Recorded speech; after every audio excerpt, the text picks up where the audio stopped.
Okay, it looks like we have a little bit smaller turnout today than we had on Tuesday. I don't know if that's my fault or somebody else's fault. I don't really know. Do what? The protest is going on today. Where are we protesting? The budget cut. I thought. Yeah. I think so. I'll bet that's where everybody is they're protesting. I don't know. I'm just saying. Or in bed, or they decided to drop the class. I don't know, one of those, I don't know. No, let me say, first of all, about your test. I do have the test graded. I just did not have quite enough time to get them all on Canvas. I didn't want half of your tests up there, half of your test grades not up there when I came to class. So, because then I would get protested for that. So, right after class, hopefully I can go down there, into your grades. The test grades overall didn't look bad. Now, let me give you sort of my little caveat here. Now this is your first test in Finance 330, and so typically what I shoot for, almost just about all the tests, is if in a finance class, if I can have an average of a 75 or higher, I'm pretty happy with that. Okay? Now, I realize that that's not the class average that you might have in some of your other courses. Some courses may have a class average of 98 or 95. This is not one of those classes. Okay? So, if I can have a 75, that's pretty good. That means that some of you did really well. Some of you did average. Some of you did a little bit less than average. From what I saw on the test, there were no test grades that someone could not recover from. So what I'm saying is if you screwed up and you didn't prepare for it like you should have or whatever, sometimes you just score so low that no matter how hard you try, there's no coming back from it, okay? If you make a 16 on the first test out of 100, it's hard to recover from a 16, okay?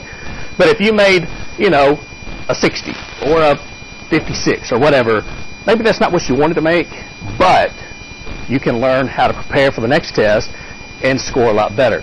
Plus, we'll give you some opportunities for some bonus points.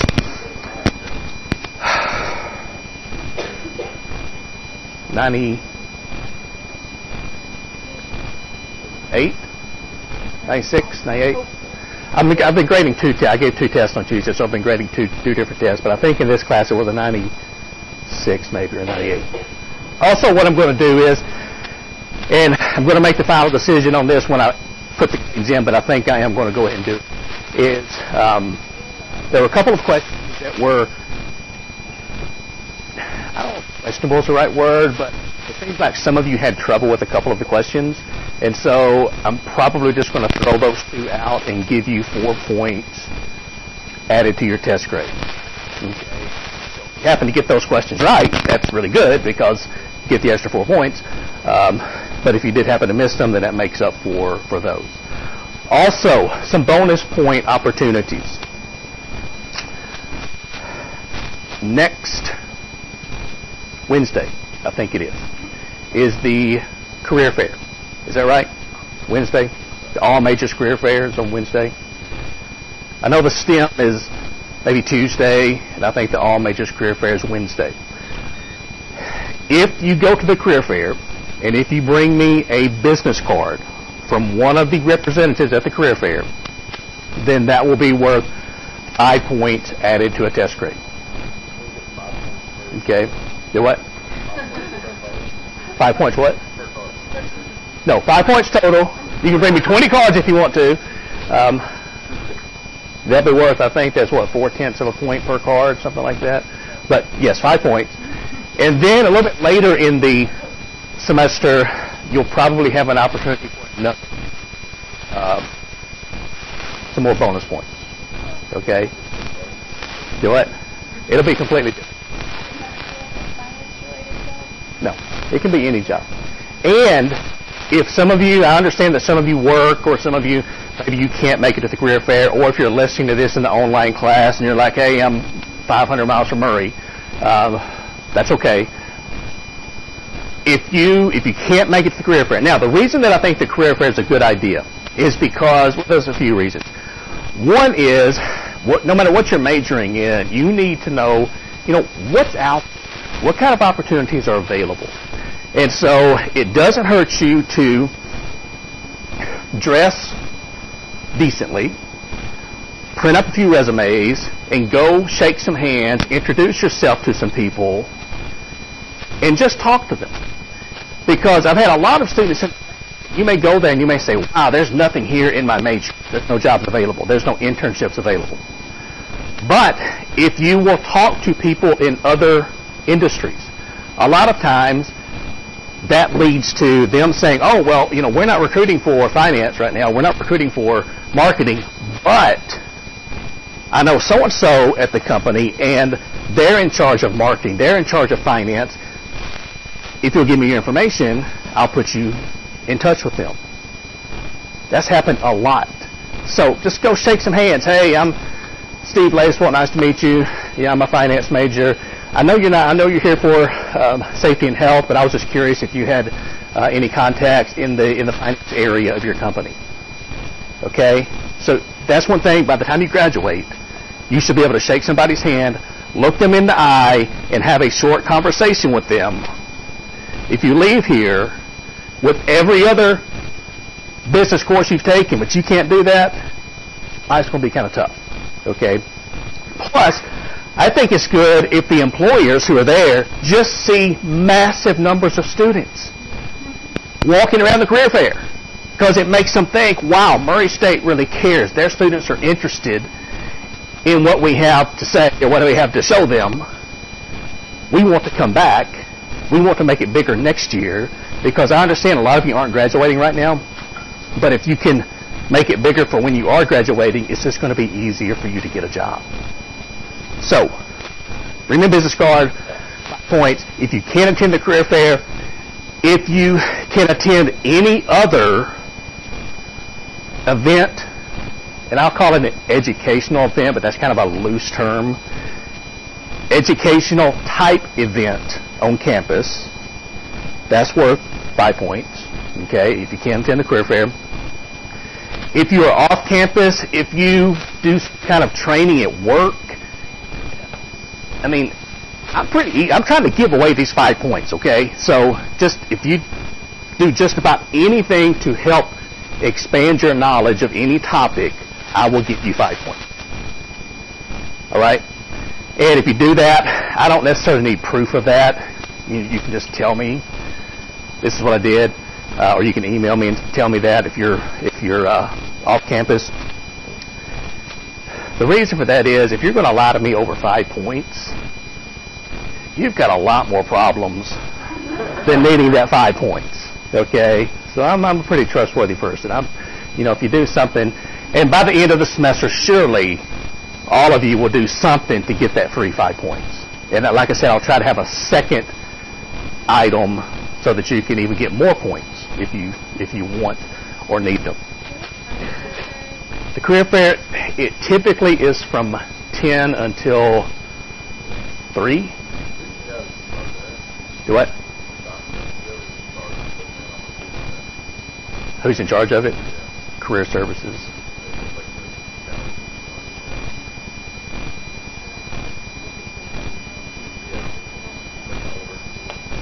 I don't know.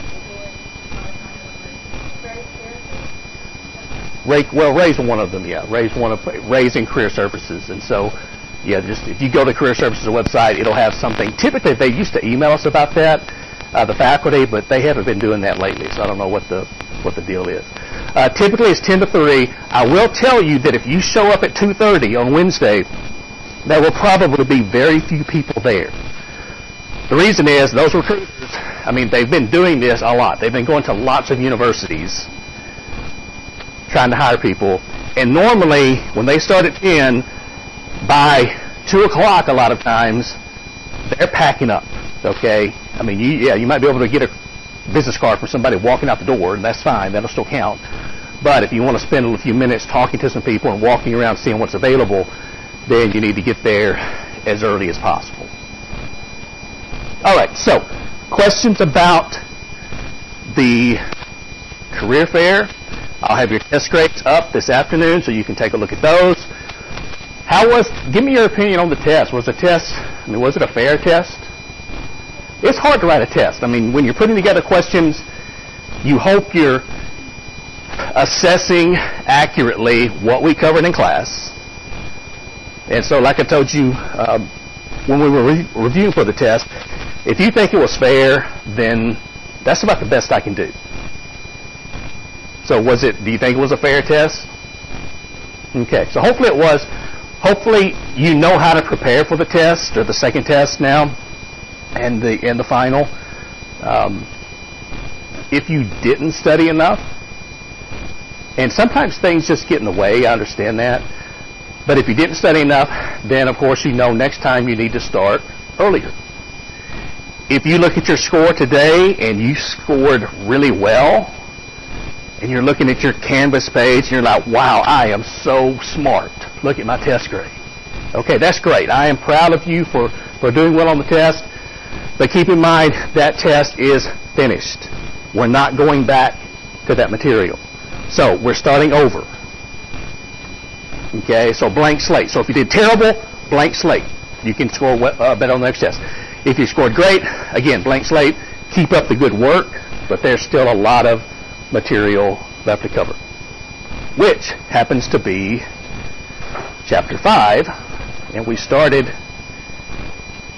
Chapter 5 before the test. That's the time value of money chapter. And I mentioned that that's going to be the most important chapter that we cover all semester. So that's going to be dealing with our financial calculators. Does anyone need to borrow a financial calculator for today? Anybody else?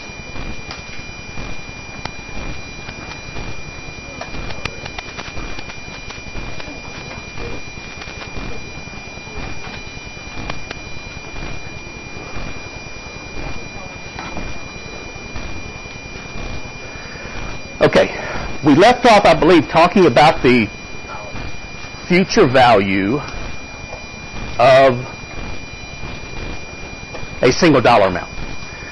So basically what we said was if we had a lump sum of cash, a single amount of cash, say $500, and we deposit that into an account earning a certain amount of interest or a certain rate of return for 5 years, 10 years, 15 years, 20 years, whatever, that it would grow to be worth more.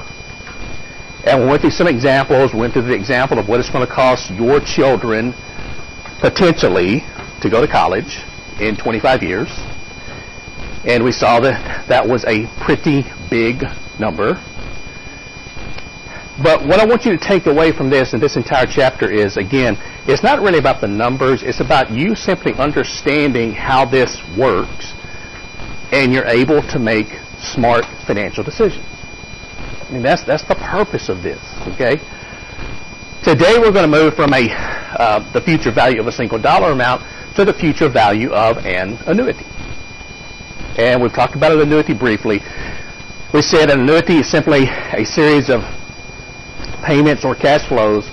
They're equal in dollar amount and they're spaced at equal time periods. So if you deposit $100 per week into your savings account for 6 weeks, that's an annuity. Same dollar amount, equally spaced, more than one. If you have a student loan payment of $214 per month for 36 months, that's an annuity. Same payment, equally spaced, more than one. Okay? And when it comes to annuities, we're going to talk about two, and we're going to calculate two different types. One's what's called an ordinary or deferred annuity. That's where we assume that the cash flows occur at the end of each period, and 95% of the time we're going to be dealing with this. But occasionally we'll be faced with what's called an annuity due, and that's where the cash flows occur at the beginning of each period. And so I'll show you how to handle that, and with your financial calculator it's pretty straightforward. Now, on a timeline, this is what the future value of an annuity looks like. This is a 3-year $400 annuity that earns 5%. So if we draw a timeline, this is what it looks like. Now remember, this is today, time period 0. So at the end of, it's an ordinary annuity, so the cash flow occurs at the end of each period. So at the end of this first period is when the first $400 is deposited. And it stays deposited for 2 periods, earning 5% interest.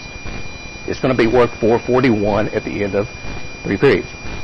The second $400 is deposited at the end of the second period. It's deposited for one period, and the third $400 is deposited, and we assume it's put in and taken out simultaneously, so you'll notice it doesn't have a chance to earn any interest. But if we add all three of these up, we'll see that the future value is $1,261. So we put in $1,200, we took out $1,261 at the end of 3 periods. Again, this is a simple example, but as we'll see as we work some more realistic examples, this is where compounding really kicks in. Now, it doesn't really kick in on a 3-period annuity, but if you're talking about 20 years, 25 years, 30 years, it really makes a big difference. And so if you understand this, you can save a lot of money by the time you're ready to retire, for example. If you don't understand it, you can spend a lot of money on interest on loans, because then compounding is going to be working against you.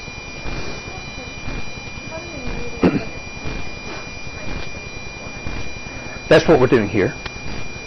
So if we put in $400 each period, and you could look at this as you put $400 into your savings account at the end of each year. So that's what we're doing here. Or an annuity could also be a payment. So it could be the opposite of investing. You could be paying on something that works the same. And then this is, if you want to use the equation, this is actually the equation for this. I'm assuming most of you will not use this. However, if you want to impress your friends, you can just kind of be casually flipping through this, or maybe show your parents, kind of look what I'm studying in class. Yeah, this is easy stuff. And they'll see this, and they won't ask you much about it. They'll just go, wow, you're really smart, and move on. All right, this is the financial calculator solution. Now, if we do this by hand, or if we use this, the basic future value of a lump sum formula, which we could use here, and we could just use that formula 3 times, I mean, we could get the right answer, but it's going to take a while. So if we go to our financial calculator, these would be our inputs for the same problem. Now, instead of using the present value key like we did with a lump sum, we're going to be using now the payment key. So the payment is $400. The N is 3, so we're making 3 $400 payments or deposits, and we're earning 5% interest. And we're computing, in this case, the future value. So if I want to calculate this, so let me bring up my financial calculator. Now I'm going to check to make sure I'm set on 1 payment per year. And then I'm going to go through the clear process. Once I'm here, second, clear time value of money, second, clear work.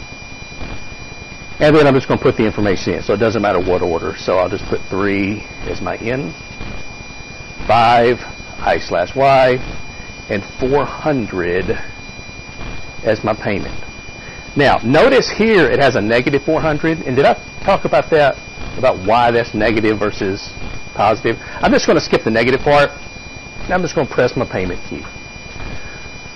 So my 3 items are in. I want to press now my compute button, top left-hand corner. Compute the future value.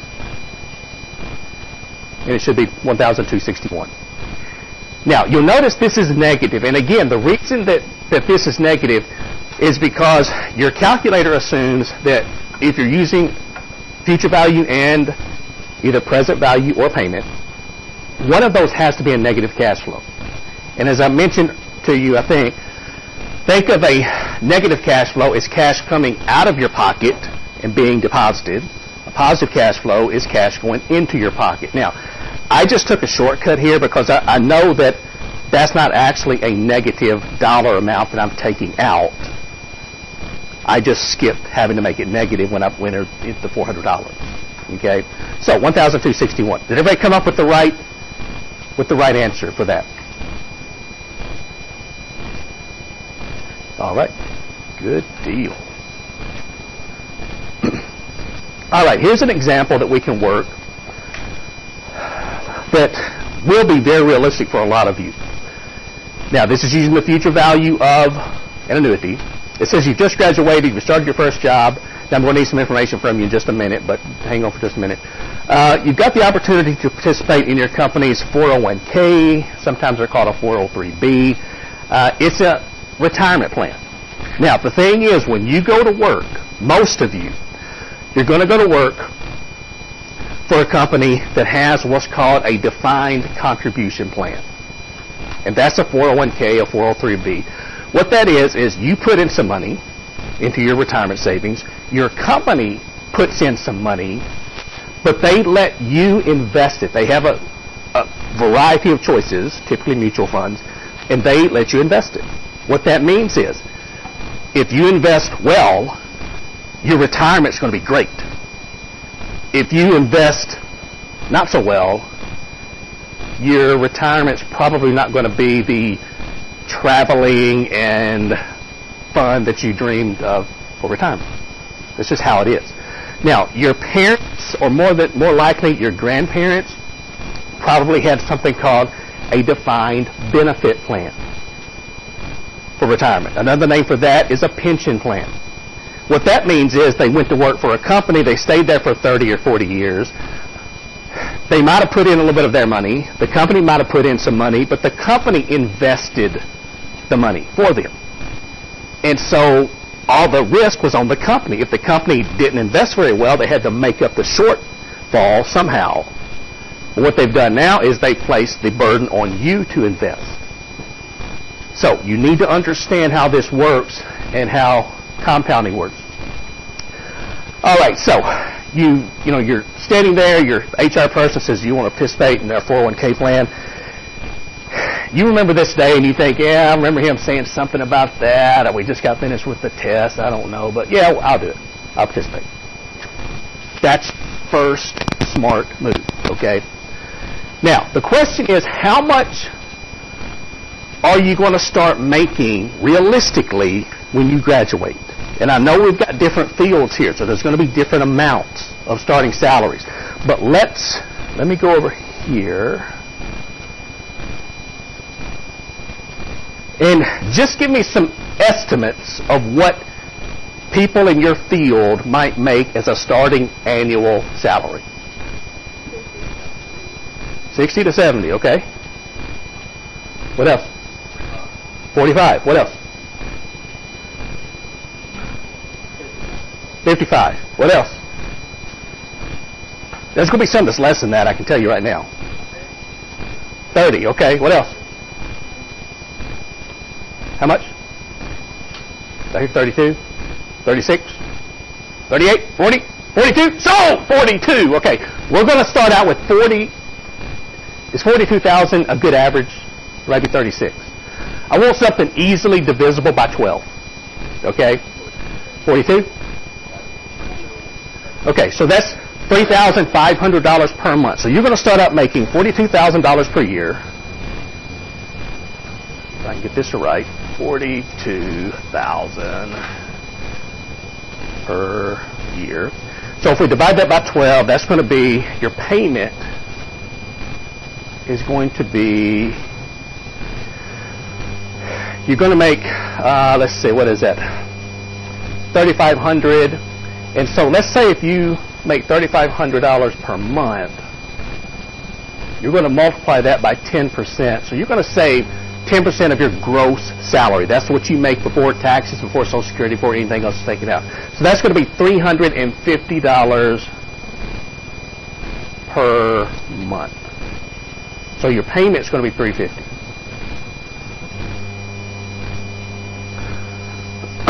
Now, your in is going to be, we can start with a smaller number of years or months. Now, in this problem, we're dealing with monthly deposits. And so when you hear the word monthly, automatically you need to change your calculator to 12 payments per year. So that's going to be here.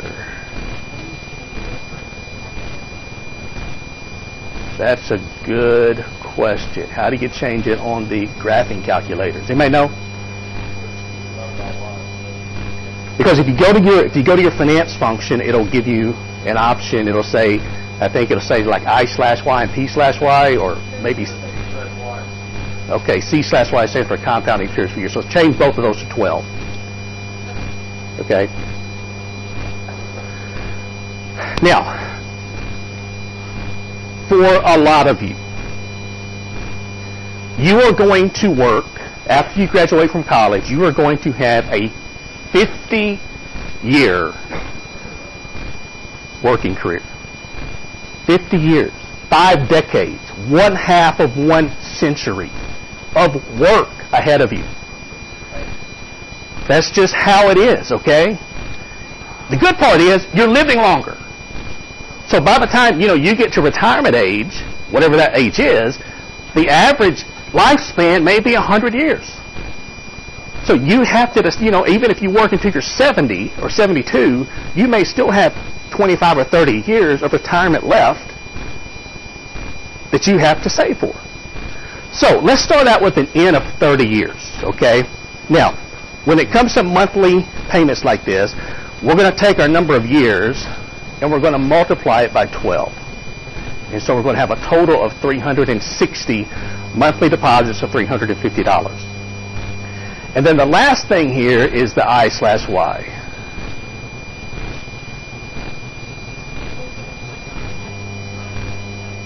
Try it that way and see what happens, okay? On this one, I don't know. You'll try it both ways and see. Change it to 12 first time and multiply it, and then switch back.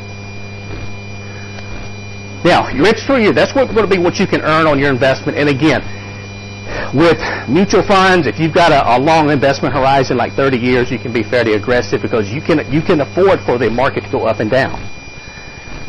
But again, the market's average around a 12% return over the last 80 years. So if we use something like 8%, I think that's fairly safe to say that you could average about an 8% return over the next 30 years. Or you might use 9% even, something like that. So I'm going to use 8% right now. And what we're looking for is the future value.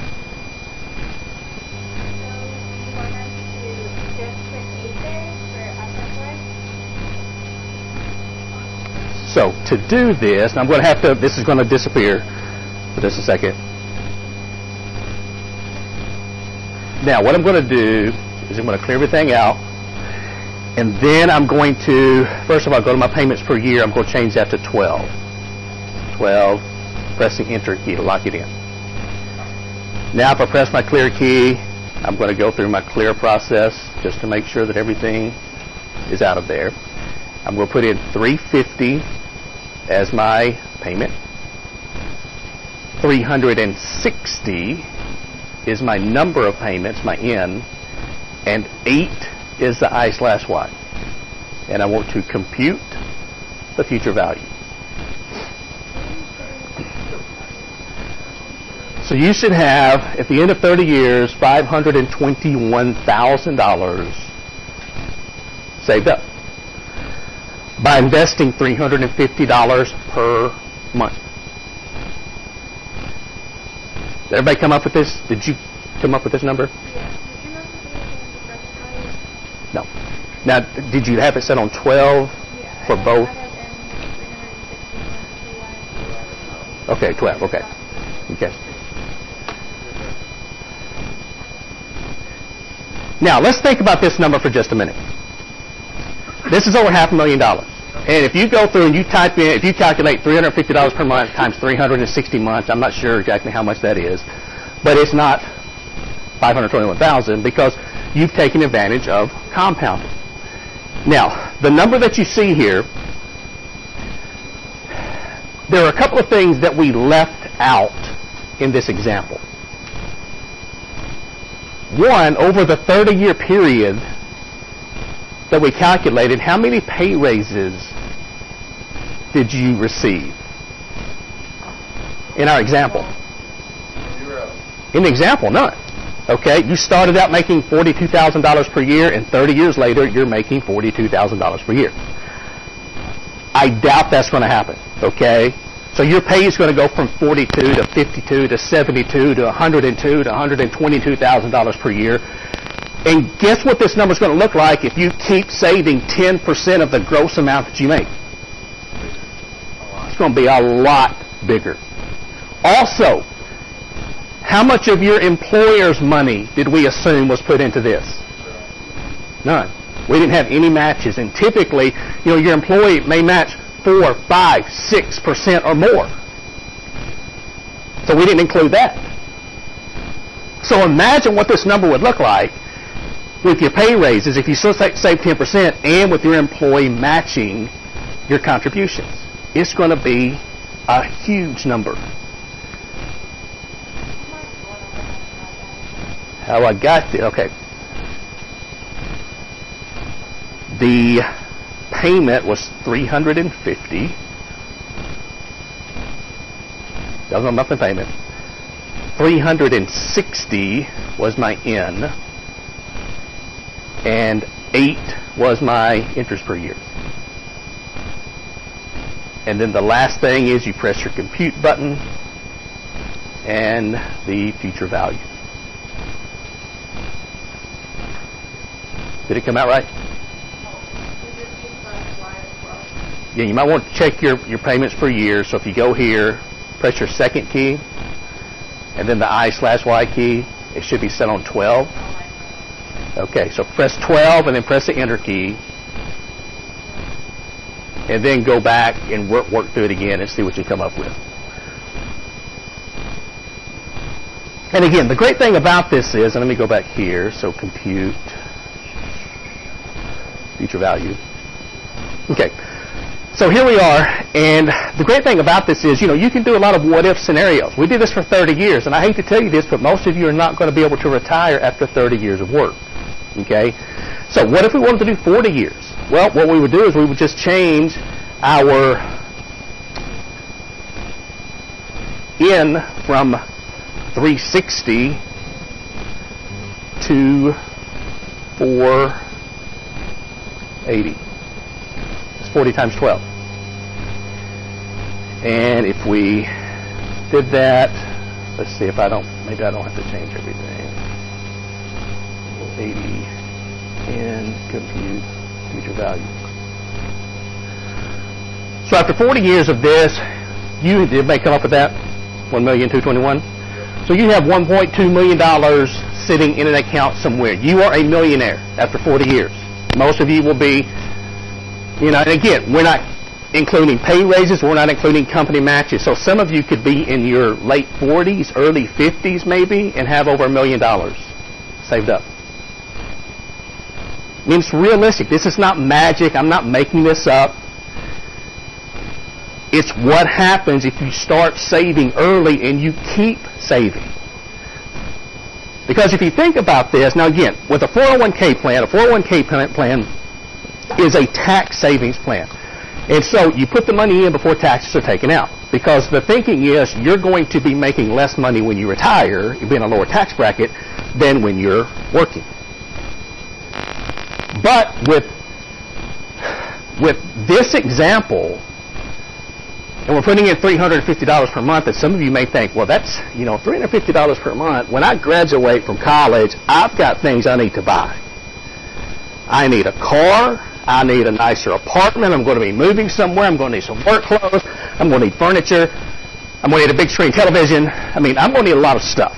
So retirement, that sounds good, but I'm not going to start saving now. I'll wait until next year.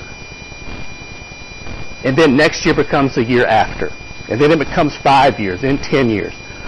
What happens is if you wait 10 years, the difference you're going to have is the difference between what we calculated earlier, the $521,000, and this, the $1.2 million. Okay? So you're going to be losing about, $700,000? You will lose out on $700,000 just by waiting 10 years. Because the thinking is, I'll be making more money in 10 years, so I can save more.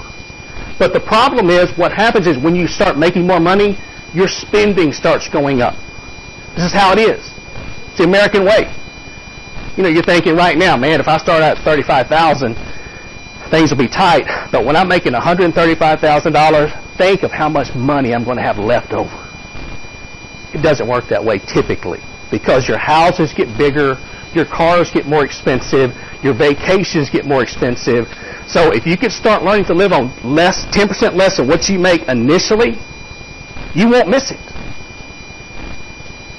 But the problem is, in the United States especially, we try to live on 10% more than we make. And that extra comes from typically credit cards or personal loans. That's when we had our financial collapse in 2008 because of that. And we can do this. You can look at 50 years, which is what, like I said, most of you will work. So that would be 600 payments. Compute future value. So based on these numbers, there's no reason whatsoever why everybody in this room today do not retire with at least $1 million. If you don't have $1 million, I don't care what you're doing, as long as you're working.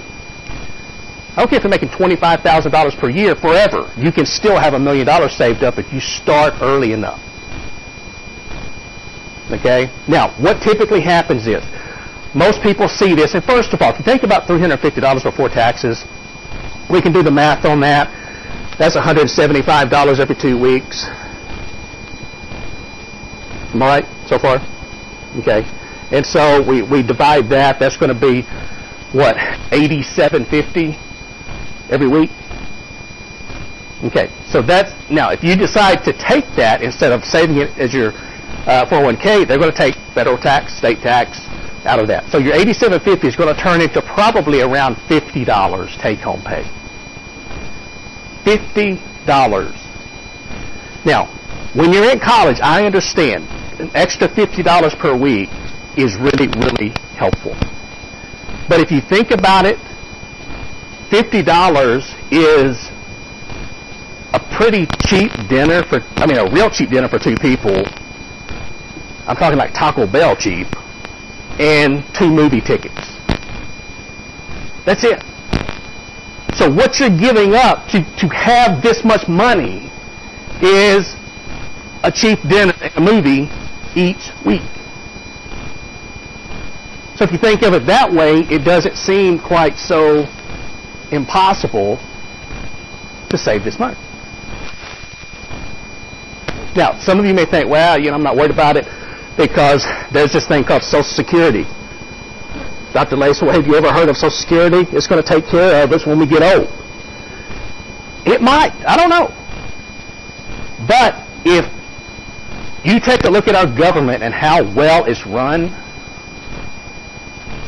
and how well it has been run over the last 50 years, I probably wouldn't count on Social Security being there if I were you. And if it is, that's great. That's play money. That's extra money you have. But again, I would count on taking care of yourself by doing something like this. Do what? Currently, you can access your 401k without a penalty at age 59.5. Don't ask me where they got the 59.5, okay? But 59.5 years old, you can access it without penalty. If you take money out before that, they're going to assess a 10% penalty, plus they're going to withhold 20% for taxes, so they're going to withhold 30% of that. Do what? It goes to your estate. Yep. They would get it. Yes. Yes. And that's one of the benefits between a 401k and a pension plan, because with a pension plan, depending on how it was set up, if the person passed away, then a lot of the remaining payments that they actually earned while they were working didn't go to their family. But with a 401k plan, then that money simply goes to your estate, and whoever inherits your everything else, that goes to them. Well, this is one, a 401k. If you work for a nonprofit, you have something called a 403B plan. That's what I've got here at the university. So there's lots. In what that refers to, 401k, that refers to the section of the Internal Revenue Service tax code that it pertains to. So 401k, there's nothing magic about that. It's Section 401k talks about this. Section 403B talks about a nonprofit retirement plan.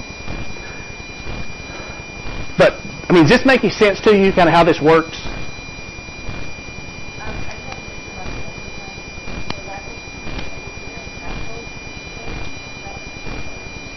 This. Oh yes, that's just an indicator of if we would have actually used our payments and made those negative because we're taking that money out of our pocket and putting it into the account, then this number would be positive. Okay, I just took a shortcut. So this is not actually a negative number. Now, a lot of you, you're sitting here and you're thinking, man, this sounds really good. I'm going to do this. I'm going to be a millionaire. But what typically happens is you start participating in this, and the first year that you do this, you put in your $350 times 12, which is $420, if I'm not mistaken. Is that right? I mean, $4,200. Is that right? Yes? Okay. So you put in the first year. We'll call this year one. $4,200. And you're going to earn a little bit on that because you're putting the money in, and so you're not going to have the $4,200 in for the entire year. So let's say you earn $200 in return. So you've got, at the end of year one, $4,400. And you're looking at your statement at the end of the first year. You've been doing without, saving $350 per month. And you're looking at that going, that's not even close to $1 million. I don't know about this, because I've been sacrificing. I could have bought some more stuff. I could have taken a nicer vacation. I'll give it another year, see what happens. So the next year, you put in an additional $4,200. Where I am, okay, $4,200 from your savings, plus you earn some. So let's say you earn $500. So now you've got what, $86,900 total after 2 years. And you're thinking, man, I don't know what that guy was telling me, what kind of tricks he was playing in class, but he was just flat out lying to me. And I'm never going to have $1 million. So guess what you do? You don't just stop. You stop contributing and you cash out, which is the worst thing you can do, because that 9,100, 92, whatever it is, they're going to take 30% of that out and withhold it, and you get the rest. So you're going to clear around $6,500, and you'll spend it on something. And when you get ready to retire years and years and years from now, you won't even be able to remember what you spent that money on. And I can tell you this because I've seen it so many times. With compounding of return or compounding of interest, it doesn't really kick in until the later years. Year 20, year 23, year 25, year 27, year 30. That's when the big numbers kick in. But if you don't stay in it until you get to those years, you're not going to achieve those results.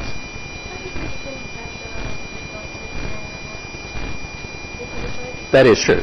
You can, but you're going to be assessed a penalty. So that's what I said. They're going to take out 30% of this as a penalty. And they don't. Well, you'll have to pay income tax on it.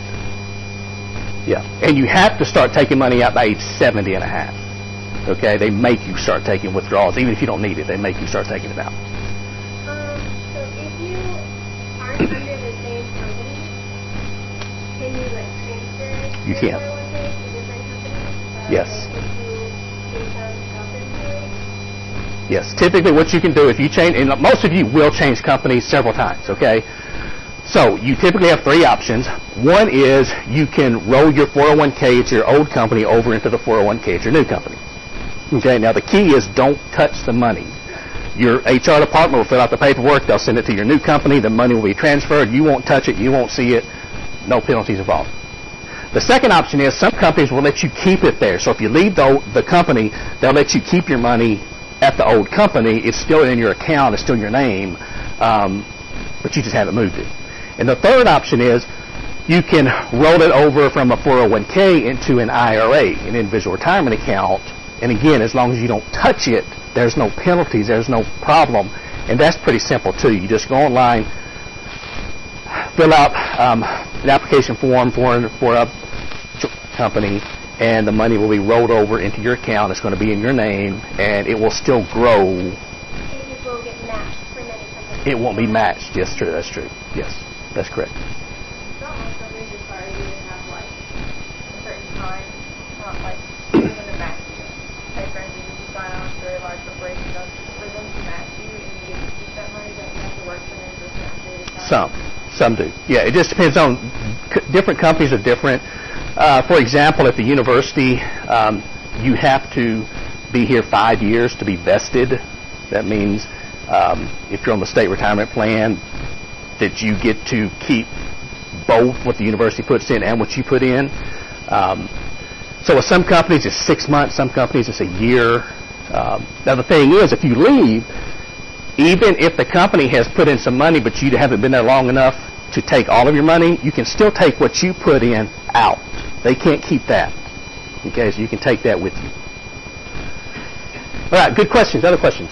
Why would a company let you, like, continue, why would they let you keep your 401k with them even if you aren't there? Like, why would they continue matching you? They won't continue matching They you. won't continue matching No, you? no. If you leave, the account will still be there and it will still be invested in something, but they will not keep matching because you won't be putting anything into that account anymore. You'll be participating with your new employer, putting money in, and they will be matching. Open up a couple, then you would just have 2 accounts. You would have 2 accounts. Yes. So by the time you finish, I mean, with your career, you may have 4, 5, 6, 7 different accounts. You could do that too. It does keep compounding because if you keep it invested, it's still earning a return. And so even though you're putting money into your new account, the compounding is still occurring in your old account because the money's deposited there and it keeps earning a return. The compounding starts over, but you still got the money in your old account, so you've got a total amount that's compounding, and it's going to work the same as if you just had one account. Yeah, it'll work the same way. That's the amount there is like a profit for me on the same amount I'm paying like a That's exactly right. Yes. Here's the question. there is a Yes,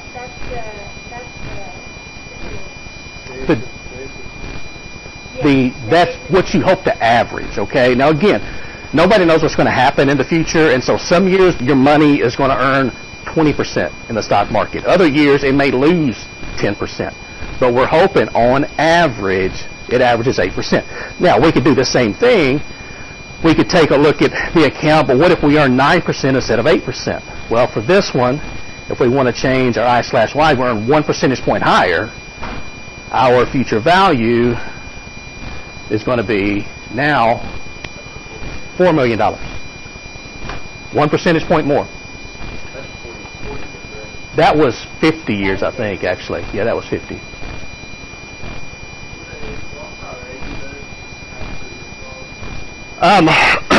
The question is, would a Roth IRA be better? And the way IRAs work is there's 2 different types, a traditional and a Roth. The traditional IRA means you get a tax deduction for the money that you put into your traditional IRA. So you get a tax benefit now, but you have to pay taxes when you cash it out later when you retire. With a Roth IRA, you put money in, taxes have already been taken out, but anything that Roth IRA earns over the next 10, 20, 30, 40, 50 years is tax-free. You don't pay any taxes on it. Okay? The answer is I can't necessarily tell you that because it depends on several things. It depends on your age. It depends on your current tax bracket, your assumed tax bracket when you retire. I will tell you that typically for most young people, most people who have 25, 30, 35, 40 years left to work, normally a Roth IRA is going to be a better choice than a traditional IRA for a couple of reasons. One is you're typically in a lower tax bracket at that point. You're not making as much money. And two, if you invest like I'm talking for 30 or 40 years, 50 years, you're going to have a lot of money, and you're going to be in really high tax brackets when you retire. Okay, that's one of the drawbacks to having saved up several $1 million. You have a lot of money, okay, so you have to pay a lot of tax on that money. But I'd rather do that than try to get by from Social Security check to Social Security check each month. Okay, and I've seen that happen. That's not a very pretty thing. I remember when I was loaning money, and I would have people come in, and they would, be people in maybe their mid to late 70s, 80s, maybe even 90s, and they would want to come in and borrow $300 or $400 just so they could pay their electric bill to get through to the end of the month before their next Social Security check showed up. That is not a nice thing to see. And they can't work. They're either too old, too sick, too weak, whatever. It's not like they didn't want to, have money set aside. The thing is, for most people, nobody actually sits them down and says, hey, look at this. This is how this works. So you don't have an excuse. If you retire and you're flat broke, it's your own fault. But for those people that I saw that would come in, nobody sat them down and talked about this in 1930 or whenever it was that they were, started work. So again, this is not made up. Now, let me show you how this works. I said that it works in the later years. The first year, in our example, after the first year, or during the second year, we made $500 on our investment. But let's take a look at this amount. Let's say that you have this amount set aside after 50 years, and you have it in an account in a really safe bank. You have to spread it out among a lot of banks because you only have $250,000 worth of insurance coverage. But let's say you're earning, this is invested in a certificate of deposit, no risk whatsoever, and by that time, hopefully interest rates will be up a little bit. Let's say you're earning 5%, risk-free or virtually risk-free on your savings. What is let's just say $4 million. What's 5% of $4 million?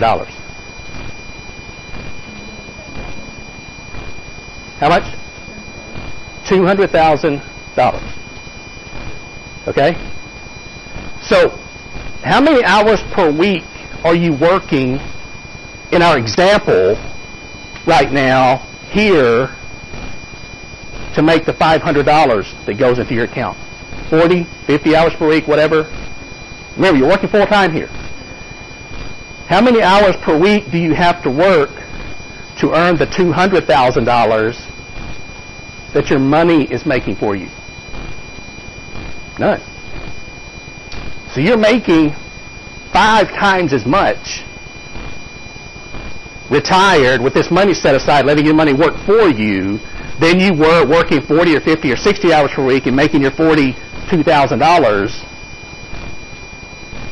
in our example. But again, you don't get to this point if you don't start early. That's the key. Start as soon as you can, whether it's $10 per month, 20, 30, 50, whatever. I mean, that's how it works. You just have to start early. And this is something, I'm really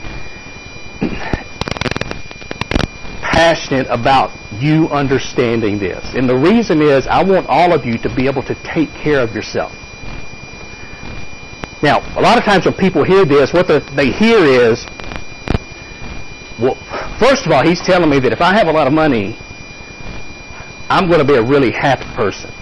Okay? This is not about the amount of money. I'll tell you right now, a big pile of money is not going to make you a totally happy person. There's more important things. Your family, your friends, your travel, your job, your career, whatever. But it doesn't hurt if you have all of that plus $4 million in an account somewhere. Okay? That's always a benefit. Secondly, when you hear this, a lot of times you're thinking, okay, that means I've got to save everything. I can't ever have fun. I can't ever take a vacation. I can't ever buy a car. I can't ever, whatever. That's not what I'm saying. And people either take this to the extreme of saving everything or to the extreme of saving nothing. What I'm saying is, if you can save 10%, more than likely you're going to be very well off when you retire. Okay? Just 10%. Right. So since we have $250,000 for SBIC, so do we have access to exactly what's in our account at any point in time? Well, this would be set in an online account. So it will be with some type of mutual fund company. For example, at the university here, we have a company called VALIC that we can use. We have a company called TIAA CREF. I mean, so your company may have different mutual fund companies, and you've got these choices, but you're going to be able to see your balance of how much is in there. Alright, so then we would be really just worried about having multiple accounts to make sure all of our money will be accessible Okay. when we have out. What you have here, when you have it in the stock market, it's not going to be FDIC insured. So that's different than having it in a bank. Okay? Now, what you could do is, when you retire, you could transfer this money to bank accounts, spread it out, divide it by $250,000 and spread it out over 8 banks, and that would be FDIC insured. But at this point, it's not. Okay? So you could lose some of it, you could lose all of it. More than likely, that's not going to happen if you've diversified very well. But that's what I talked about earlier. Some years you're going to make a lot of money, some years you may lose a little bit of money. But as you get closer to retirement, you should start taking your money out of some of your money out of the stock market and putting it into safer investments. You don't really want to be the year before retirement, you've got your money saved up and the stock market crashes and drops about 30%. You lose 30% of what you've been saving, and you have to work for another 10 years because of that loss. So there's a lot of stuff that goes into this in terms of planning, asset allocation, that type of thing. But this is just showing you, just based on raw numbers, what you can accomplish. Does that make sense? Sort of? I guess I just want to know, exactly how states do this. They do. And they have very safe plans. I mean, you know, some people don't like their money in the stock market. And if you're the type of person that can't sleep, if your retirement money is invested in the stock market, you shouldn't do it. It's not worth it. Now, you're going to make less, but you're going to be able to sleep at night. And that's worth a lot. Okay, so other questions about this? Making sense somewhat? Okay. And we're kind of short on time. Some other examples that I've done in the past would be, I think I did an example one time of saving $5 per month. Because occasionally you'll read in the paper, I mean, about once a month you'll see it pop up in a paper somewhere or online about this person passes away, they were in their 90s, 80s, 90s, 100 years old, whatever. People thought they were dirt poor, and they leave $2 million to the local humane society, or $1 million to a local university or to their church. And everybody that knows them kind of looking around at each other going, did you know they had that much money? Well, I didn't. I would have been friendlier to them if I'd known they had that much money. Okay? Now, the reason this happens, these people, a lot of times they don't understand compounding. They don't really know what's happening. But what happens is, those people went to work when they were really, really young. 14, 15, 16 years old. Some of them didn't graduate from high school. They didn't make much money in their entire life. They might not have made over $20,000 their entire life per year. But they saved religiously $10, $15, $5, whatever, and they did that for 60 or 70 years, 80 years. And so if you just save a little bit, but it's over a long enough period of time, your money is just going to exponentially, which is what happened, it's going to exponentially grow, and you're going to have a lot of money set aside. And then, because people didn't pay attention to you or weren't nice to you, you don't leave it to them, you leave it to something else. Okay? Now, that was with an ordinary annuity. This is the future value of an annuity due. So I want to show you how to handle this really quickly. If you take a look at our timeline here, you'll notice this is the same numbers, $400, 3 different $400 deposits, but notice with the annuity due, they occur at the beginning of each period. Last time, the first one was here, the second one was here, the third one was here. Now they occur at the beginning of year 1, the beginning of year 2, the beginning of year 3. So notice each deposit is deposited 1 additional period. The first one's deposited for 3 time periods. Last time it was 2 time periods. So what this shows us is the future value of the annuity due is going to be larger than the future value of the ordinary annuity. So it's 1324 versus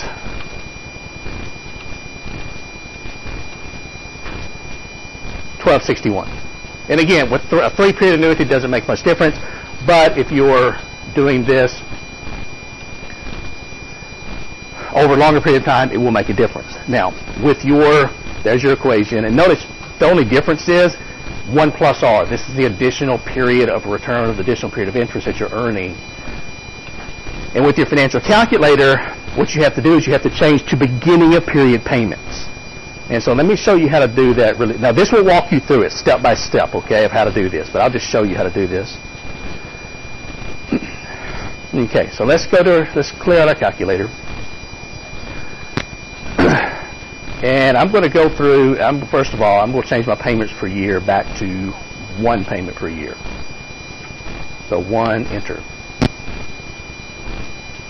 And then you can just go through the clear process if you want to. Now, to change the beginning of period payments, what you're going to do, you'll notice right above the payment key, you see the letters BGN. So if we press our second key and we press the payment key, you'll see that currently we're set to end of period payments.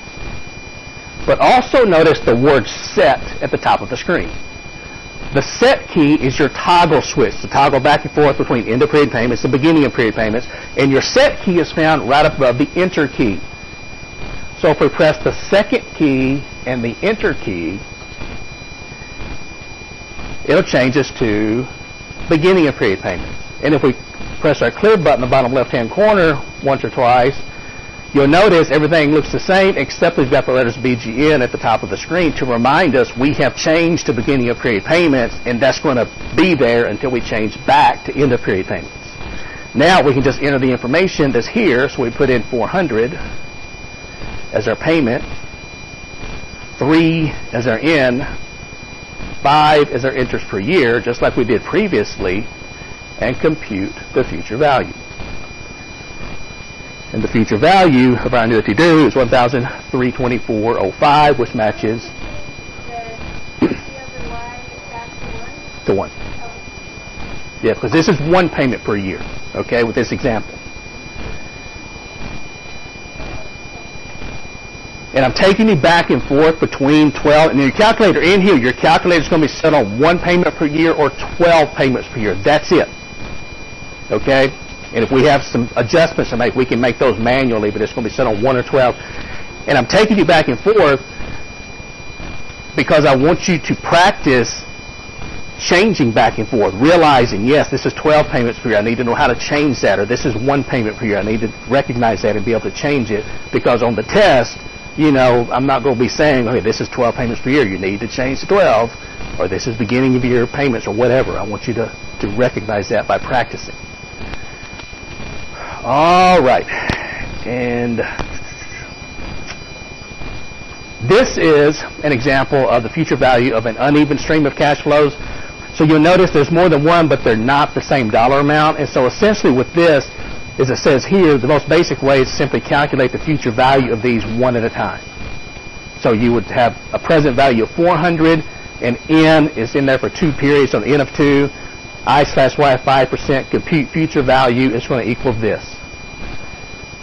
The 300, it's in there for 1 period, at 5%, it's going to equal this. And then the 250 actually doesn't earn any interest, so if we add those together, you're going to get a future value of $1,006.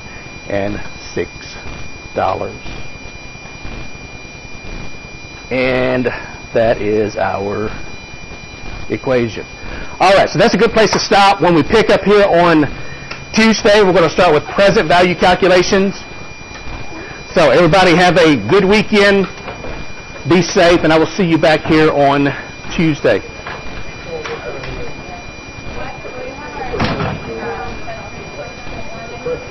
They should be posted by this afternoon.